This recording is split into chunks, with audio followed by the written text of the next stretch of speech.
What is going on, college basketball fans? Welcome back to another video, and today we got my official college basketball preseason rankings. We made it to the season. The season begins today here on Monday, and we already got some great games coming up this week, and we have a ton of great content coming your way for this entire college basketball season. So make sure you guys subscribe if you guys have not already. Hit that like button if you guys enjoy, and let me know down below what you guys would change about my rankings, who should be higher, who should be lower, who got snubbed. Let me know down below. And yeah, guys, let's get started. All right, so we got my official Daniology Power 30 of the preseason. You guys already know the only college basketball poll that matters. It is the Daniology poll. And we're going to have bracketologies, updated rankings every single week. All kinds of great content here on the channel, so make sure you guys subscribe. But yeah, let's get right into the breaking down these rankings. So giving them to you guys all at once, just like I always do. And our number one overall team is going to be the Kansas Jayhawks. And we're going to go ahead and talk about Kansas and Alabama. I feel like these two are interchangeable for the number one spot. I've seen people have Alabama as number one, Kansas as number one. In the AP poll, they got Kansas as number one. These two teams have the best rosters in college basketball and some of the most experience in college basketball heading into this season. And they also are two teams that brought in some key transfers. I mean, Kansas, they have one of the best coaches in college basketball in Bill Self. They have a returning fifth-year point guard in DeJuan Harris, who was part of that national championship team that Kansas did have. We have Alabama, who's got Mark Sears, who led his team to the Final Four last year. Grant Nelson was a part of that team. He is back this year. They brought in Cliff Amorie from Rutgers. They brought in Chris Youngblood from South Florida. And Kansas brought in their own transfers, A.J. Storr from Wisconsin, and then also Rylan Griffin from Alabama. Both these teams, very good. I believe are the undisputed top two teams heading into this year. If you wanted to interchange them, I wouldn't be too mad at that. I think that these two teams have the best rosters on paper heading into this next season. UConn at number 3. I decided to put UConn a little higher than most people had them at number 3. Give them their respect. Give Dan Hurley his respect. They are the back-to-back national champions, and I know that they lost 4 of their 5 starters. They're still returning Alex Caravan. They're returning guys like Diarra and Samson Johnson, who I think are going to make major leaps this year. They're bringing in a 5-star point guard in Liam McNeely. They're bringing in a transfer in Aiden Mahaney from St. Mary's. That there rounds out a new starting 5 that is one of the best in college basketball. And with what Dan Hurley's been able to do from the 2023 national championship to the 2024 national championship and made that big leap, I mean, it would not surprise me at all if these guys and Diarra and Johnson made the jumps that we expect them to. And I think UConn's going to win the Big East once again, and I think they are going to be a top 3 seed in the NCAA tournament for sure, and maybe even a 1 seed. Like, they are going to be very good once again this year. Let's give Dan Hurley and this UConn team some respect and put them in the top 3 of the preseason. Next up at number 4, we do have Iowa State, and Iowa State's got one of the best returning rosters in the country. They're returning 4 guys who are starting for them, including one of the best backcourts in the country in Taman Lipsey and Kashawn Gilbert. They're bringing in a transfer in Deshaun Jackson from Charlotte, which is going to be a key center for this team. And yeah, they were a 2 seed last year, returning almost everybody. They have one of the best defenses in the country. Look out for the Cyclones. Hilton Coliseum is one of the hardest places to play in college basketball. They're going to be rolling this year. Definitely deserve to be top 5. I got them in here at number 4. Number 5, another super good defensive team, but I feel like Iowa State can be just as good defensively and have more offense, which is why I put Iowa State above Houston. Both very solid Big 12 teams and definitely could be interchangeable. I wouldn't be mad if somebody had Houston above Iowa State, but I think Iowa State is a better offensive team. Both these teams have amazing defenses, and Houston have they have an amazing defensive front court, and LJ Cryer, I think if he can step up offensively and become a superstar like we know that he can, I think that this Houston team is definitely going to be a top 5 team. I expect LJ Cryer to take an even bigger leap than he did last year and become a 15 plus per game scorer on this team, kind of like they had in a Marcus Sasser a couple of years ago. And they also are losing Jamal Shedd at point guard. We'll see if Milas Uzon, the transfer from Oklahoma, can help them, maintain those great teams that they've been having the past so many years. Gonzaga at number 6. I'm a little bit high on Gonzaga, man. They're returning a lot of guys, including Graham Ike and also Ryan Nembhard, which are going to be key for them. I believe the X factor on this Gonzaga team is going to be Nolan Hickman. If Nolan Hickman can knock down these threes, be a great two-way shooting guard, I think that this Gonzaga team is going to be national championship contenders. I think Nolan Hickman's the X factor. I'm excited to see what some of these young guys on the bench that they have can do for this Zaga team. They could be dangerous. I got them here at number 6. And Baylor at number 7. These two teams play each other today. If you guys are watching this on Monday, the first day, opening day of college basketball, we get Gonzaga Baylor tonight, and it's going to be a fantastic game. I cannot wait for it. And if you guys watched my last video, you guys know I picked Baylor as my preseason national champions. That doesn't necessarily mean that I think they have the best roster heading into the season, but I think they have an amazing roster. I feel like the number 1 team in the country almost never wins the championship, and I think Baylor has a really good shot and a really good mix of veteran players and really, really talented freshmen. And I think that Baylor is going to be very dangerous because their main problem over the past few years, since they won the championship in 2021, has been their defense. And I think Scott Drew is a very good defensive coach. He can get this defense together. He's got some new guys here on the team, and I think that this Baylor defense, if they get it together, they can win the national championship this year. And I'm very excited to see this Baylor team go up against Gonzaga in day 1. Is going to be a fantastic game. It's my number 6 versus my number 7 teams heading into the season. It should be a good one. Number 8, we have Auburn. I got Auburn in my top 10. I mean, I think Auburn is really good. They got an amazing backcourt. Bringing in JP Peggs, I think he's super underrated as a transfer from Furman, man. They're also bringing in a freshman guard who's going to be very good for them as well. They can bring back Denver Jones, Janai Broom. This is another Auburn team. They're going to be one of the better defensive teams in the SEC, and I'm very excited to watch this Auburn team play. I think they're a top 10 team heading into the season. Bruce Pearl's a super underrated head coach. They're top 10 to me. Number 9, we got Duke, and I'm maybe a couple spots lower on Duke than a few people. I mean, I just want to see some of these freshmen prove themselves first. I know they're bringing it back Tyrese Proctor, who is going to be a huge piece for this team, but it's Cooper Flagg, it's Con Keipel, and I think a lot of these freshmen are going to be super good for them. I just don't want to put them, number 1 or top 5 right away. I want to see them play first, and I think they're going to play really good. I mean, I look at that scrimmage in the preseason against Arizona State. They won by 60 and put up over 100 points in a college basketball game. That was very impressive, which is why I did decide to end up putting them in the top 10. I would have had them lower if they weren't impressing me in the preseason, but that's what it is. It's scrimmages in the preseason.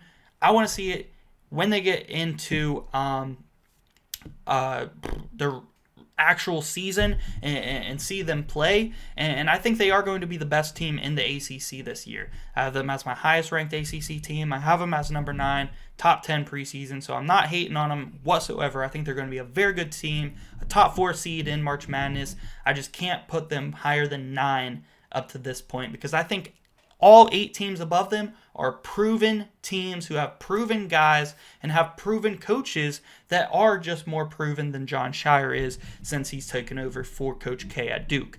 Number 10, we do have Indiana, and Indiana is my biggest sleeper team heading into the season. I have them a lot higher than most people, and it looks like I have them as my highest ranked Big Ten team. I really like Indiana. I think they're my favorites to win the Big Ten championship this season.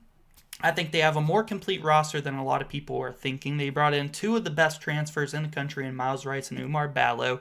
They're returning Mackenzie Mbako, who I think is going to be an amazing wing for them. And they're bringing in shooters like Luke Good, who from Illinois, who I think is going to be a fantastic piece for this team because they struggled shooting the ball last year. So I really think Indiana is going to be a sleeper this year. They got a ton of size. They're going to be super good defensively. And if they can get good shooting the ball as well, I think Indiana might just be a Final Four sleeper. And if you look at my last video of my preseason March Madness picks in my bracketology, I got Indiana in the Final Four. and they're coming in here number 10 in my preseason rankings and my top-ranked Big Ten team. Next up, we got number 11, Arkansas. New head coach, John Calipari, and he's brought guys with him, and that includes Boogie Fland, 5-star recruit, switched his recruitment from Kentucky over to Arkansas to follow Calipari.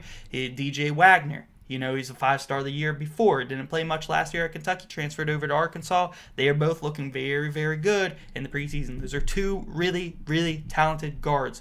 And then, what's that? You got a third talented guard, transfer from FAU, led the FAU Owls to the Final Four. Now he's transferring over to Arkansas, John L. Davis, and he is going to be a problem for them as well. And you also got guys who stayed at Arkansas from the time that Muss was there, like Trevon Brazile, who's an athletic freak. I cannot wait to see what Calipari does with him. I think Arkansas is being slept on this year. I got him as number 11 team in the country.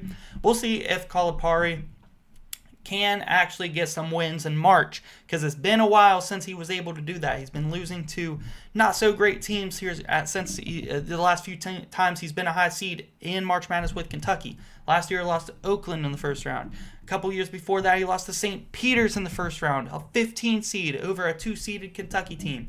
So can Calipari, leaving Kentucky, heading over to Arkansas, can he shake that stigma of losing to these really high seeds and these mid-major teams in March Madness at Arkansas? That's going to be the question.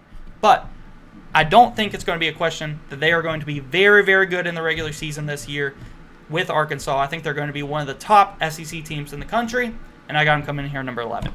Number 12, we got Purdue, rocking the Purdue shirt today, and they got no more Zach Edey. But I still got them as the number 12 team in the country because they are returning their two starting backcourt guards, and Braden Smith and Fletcher Lawyer. But the main important one is Braden Smith. Braden Smith is a really good passer and playmaker for this team. He's really good driving the basket. Fletcher Lawyer is a really good shooter. And another really good key player that they are returning is Trey Kaufman-Wren. I think he's going to step up at the center position, take over for Zach Edey, and be one of the most improved players in the Big Ten this year. I've been saying it all preseason. I think that Trey Kaufman-Wren is going to take a major jump this year, and Purdue is going to be just fine. I think losing Zach Edey is obviously a big loss. They also lose Lance Jones, which was a key piece in them making it to the Final, or not just the Final Four, but the national championship game last year.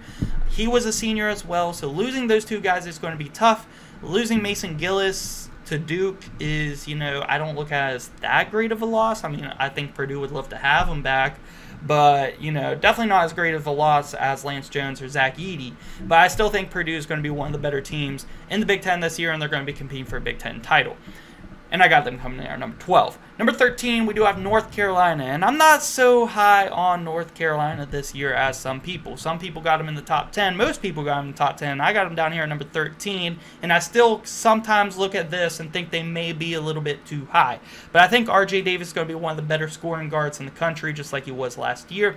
And in his senior year, he's going to want to lead this North Carolina team far into the tournament. So we'll see if he can do that. I think they're going to be competing for the ACC this year.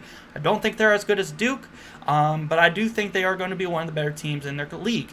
North Carolina doesn't just have R.J. Davis. They also, like Duke, do have a lot of really talented freshmen coming in. And the big one is Ian Jackson. Ian Jackson, I think, is going to be a super elite player this year, right off the cusp.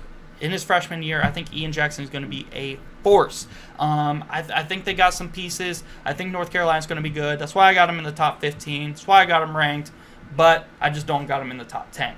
Arizona at 14. Arizona is interesting because I think Arizona could move up on this list. They could maybe move down a little bit, but I think they're going to be more around this 11 to 20 range this year. The first year of them joining in the Big 12 Conference might be a little bit of an adjustment for them. I think they're going to be competing. I think they're going to be probably top 5 in the league, which is saying something because 3 of the 3 top 5 teams are in their league. So I think Arizona, might struggle a little bit, especially on the road. There are some really good environments in the Big 12. And there was in the Pac-12 too, but the Big 12 is different, man.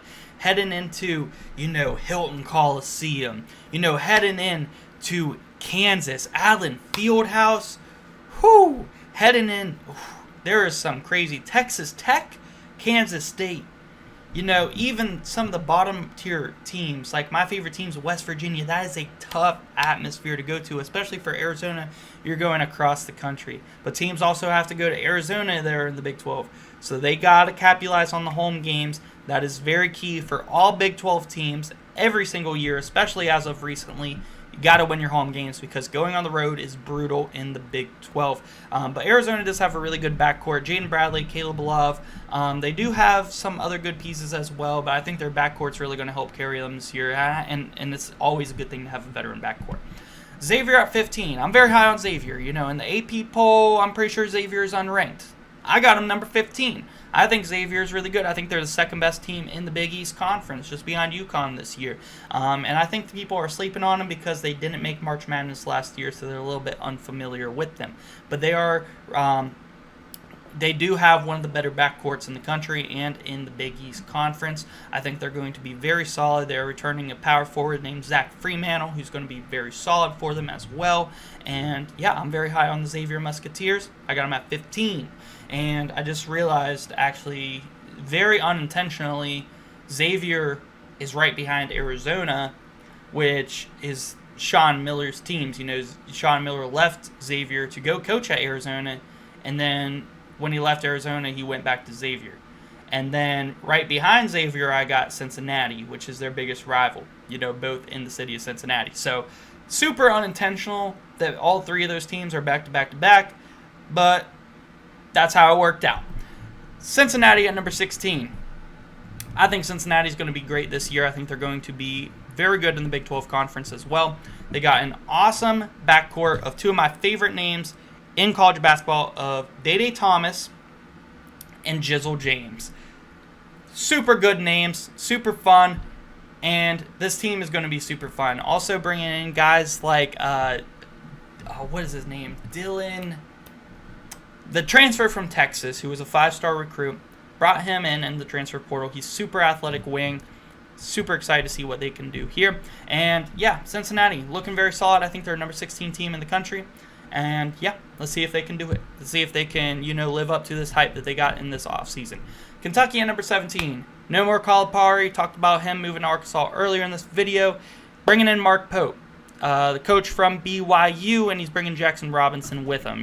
Mark Pope was a former player at Kentucky. I think it ended up being a good hire. We all expected them to bring in a bigger name, but sometimes you don't go for the big names. Sometimes you got to go for the good ball coach, and I think that that's what Kentucky might have got here with Mark Pope. And they got a lot of transfers in on this team, and let's see what Kentucky can do this year. I mean, I have some expectations for them. I expect them to be pretty good. The SEC is a tough league. It's probably the second best league just behind the Big 12. So we'll see what Kentucky can do. I'm very excited for these Kentucky versus Arkansas games this year when we get into league play. Those are going to be outstanding. But yeah, Mark Pope brought in not just Jackson Robinson, but a ton of transfers. And I'm excited to watch this Kentucky team play. I got them in the top 20. Number 18, we got Texas A&M. And Texas A&M, they have a lot of talent, including Wade Taylor, including Henry Coleman, which I think is going to be a breakout player this year down low. And Buzz Williams is an experienced coach. He is a good coach. They can't get off to a slow start again, because if they get off to a fast start, they can actually get a good seed in the tournament. They have been having these very, very talented teams the past couple years, but they were unable to get a top seed in the tournament or even a top 5 seed in the tournament, which has caused them to have some early exits because they've had tougher matchups. I believe that Texas A&M the past couple of years, they've had teams that could have made it to the Sweet 16, but they just get they get off to some rough starts, or they have some really bad rough patches throughout the season, and they don't get a good seed. We'll see if they can do that this year, but I got to see it first. I got to be able to trust them, but I do got them in the top 20. Number 19, we do have Marquette, and yes, they are losing Tyler Kolek, but they are bringing back one of the most prolific scorers in college basketball in Cam Jones, and yeah, Cam Jones is a bucket. If you don't know Cam Jones, definitely go watch some highlights because he is an absolute bucket. He's had multiple games where he's scoring over 30 points last year, and that was even with Tyler Kolek. I know Kolek was more of a playmaker, but they're also returning Stevie Mitchell, Sean Jones, just a ton of guys, man. Ton of guys. Shaka Smart's team, they're going to be back in the top 20. Creighton at number 20. We got, Greg McDermott, another solid coach. His team's going to be in the top 20 because they're returning Stephen Ashworth at point guard, which I think he's going to take a little bit of a jump up this year, but bringing in Pop Isaacs, both those guys are going to be very good shooters. I worry about their defense a little bit. Pop Isaac's not the worst defensively, but, they're going to be good shooters. I don't know about their defensive backcourt. They're losing Trey Alexander, which was an amazing defensive piece for them on the wing. So they're losing that. They're also losing Baylor Shireman, which is one of their better shooters, one of the better players from last year. But they are returning Ryan Kalkbrenner down low at center, one of the best defensive centers in the country. So I think they'll be all right. I don't think they're going to be as good as last year, but I think they're going to be in the top 20. And I got them at number 20. Number 21, we got Illinois. And Illinois, they're kind of turning the page from last year. They got almost, a pretty new team, and they got a young team. They're bringing in Kai Boswell, a transfer from Arizona, to play point guard. I think that's going to be a pretty good pickup for them. And with a lot of these young players, they're bringing in a lot of, I think, 3 top 50 recruits this year. Illinois has been cooking in the recruiting trail. And I think they're being slept on this year. And I think they have potential to win the Big Ten this year. So don't sleep on Illinois. I think they're underrated. I got them here at 21. St. John's at number 22. And as you can tell, 19, 20, and 22, 3 of my last 4 teams that I ranked are all in the Big East. These 3 teams are pretty interchangeable. I feel like Marquette, Creighton, and St. John's are all very, very close as far as, how talented these teams are. And they could all be flip-flopped around. Really, they're very close. I'm making this the day before the season begins, so we haven't seen any of these teams play other than scrimmages so far. But they're all very close, in my opinion. I'm sure this will change, and we'll figure it out. But right now, they're all very close, and it's going to make for some really, really entertaining Big East games this year. Number 23, we do have Texas. And Texas, I'm a little bit lower than most people on. They're joining the SEC this year, leaving the Big 12.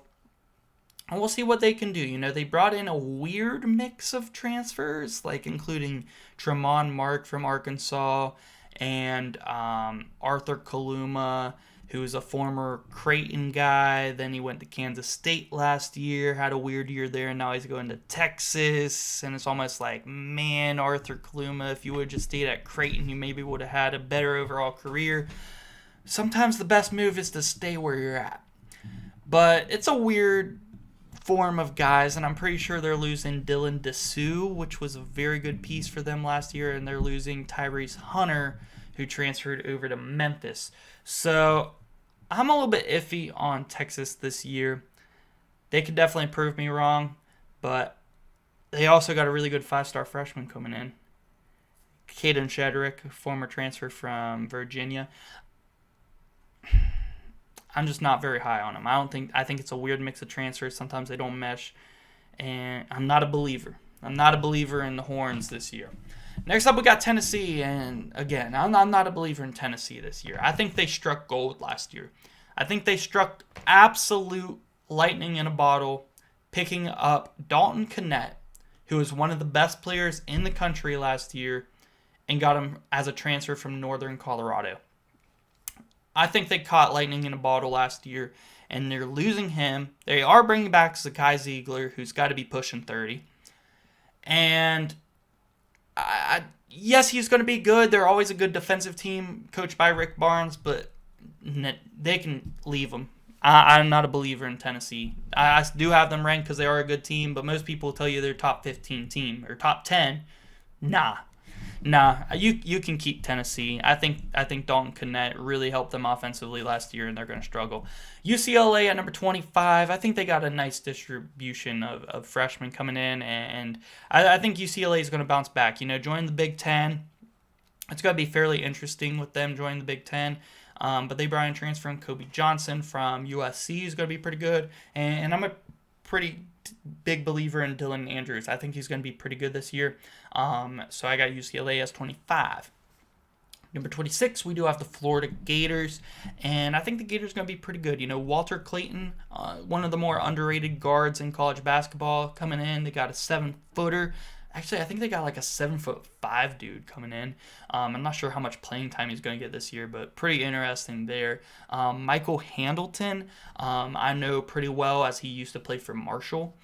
Transferred over to them last year, was having a pretty decent year before he suffered an injury, but he should be back this year at center, so that's going to be pretty good for them. And yeah, I think Florida's going to compete this year in the SEC. They're going to get back to March Madness.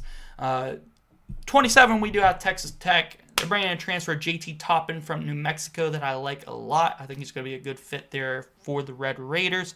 They got a pretty good backcourt as well. They're always going to have a good backcourt there at Texas Tech. Going to be one of the better atmospheres in the country. And I think they're going to be able to pick up a good amount of wins and get them, a top 6-7 seed in March. Next up, we've got Clemson. And I feel like people are sleeping on Clemson a little bit because they are losing P.J. Hall after they had that pretty good run in the tourney last season. I believe they made the Sweet 16. Yes, I don't think they made the Elite. Yeah, they lost in the Sweet 16, I believe, to Alabama, who ended up making the Final Four, if I recall correctly.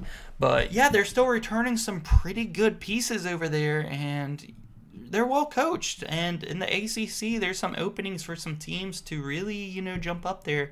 I mean, other than Duke and North Carolina, I think Clemson is my third-ranked ACC team. There's just not many great teams in the ACC, so there's opportunity for teams like Clemson. And for my number 30 team, we'll go and skip Ohio State, come back to them, Wake Forest. There's opportunities for Wake Forest. They have a very solid team, and other teams that I'm pretty high on, like Miami, who's in the teams to watch.